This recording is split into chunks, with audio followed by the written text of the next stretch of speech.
ನಿಮ್ಮ date of birth 1-10-19-28 ಆಗಿದ್ರೆ ನಿಮಗೆ ತುಂಬ ಚೆನ್ನಾಗಿ ಅದೃಷ್ಟ ಕೊಡ್ತಕ್ಕಂಥ ವಾಚ್ ಯಾವುದಂದ್ರೆ full and full watch, dial ಆಗ್ಬೋದು, ನೀಡ್ಲ್ ಆಗ್ಬೋದು, ವಾಚ್ ಚೈನ್ ಆಗ್ಬೋದು, ಗೋಲ್ಡ್ ಪ್ಲೇಟೆಡ್ ಇರ್ತದಲ್ಲ ಅದು ಹಾಕ್ಕೊಳ್ಳಿ.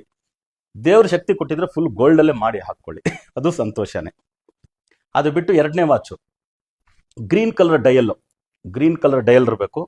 ಆಮೇಲೆ ವಾಚ್ ಬಂದು ಇದು ಚೈನ್ ಬಂದು ಸ್ಟೀಲ್ ಮೆಟಾಲಿಕ್ ಚೈನ್ ಅಂತಾರಲ್ಲ, ಕಾಮನ್ ಬರೋದು ಅದೇ ಚೈನ್. ಸೊ ಆ ಚೈನ್ನ ಹಾಕ್ಕೊಳ್ಳಿ, ಆ ಚೈನ್ ಇರೋ ಥರ ವಾಚ್ ಎರಡನೇದು. ಮೂರನೇದು ಯಾವುದು ನಿಮಗೆ ಅಂತ ಹೇಳಿದ್ರೆ ಆರೆಂಜ್ ಕಲರ್ ಡಯಲ್ ಇರಬೇಕು. ಡಯಲ್ ಆರೆಂಜು, ಚೈನ್ ಮಾತ್ರ ಗೋಲ್ಡ್ ಇರಬೇಕು. ಆಗೇನಾಗುತ್ತೆ ಅಂದರೆ ಈ ಗೋಲ್ಡನ್ ಡಯಲ್ಲು ಗುರುಗ್ರಹದ ಸಂಕೇತ, gold colour chain, gold plated chain ಗುರುಗ್ರಹದ ಸಂಕೇತ. ಆರೆಂಜ್ ಕಲರ್ ಡಯಲ್ ಬಂದು ಸೂರ್ಯನ ಸಂಕೇತ.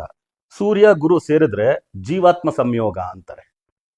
ಆಮೇಲೆ full gold dial, golden idli ಇದೆಯಲ್ಲ, ಇದು ಗುರುಗ್ರಹದ ಸಂಕೇತ. ಆಮೇಲೆ ಈ ಗ್ರೀನ್ ಕಲರ್ ಬಂದು ಬುಧ ಮತ್ತೆ ನೀವು ಹುಟ್ಟಿರೋದು 1ನೇ ನಂಬರ್ ಅಲ್ವಾ, 1-10-19-28, ಅದು ಆದಿತ್ಯ. ಗ್ರೀನ್ ಕಲರ್ ಬುಧಾದಿತ್ಯ ಯೋಗ ಉಂಟಾಗುತ್ತೆ.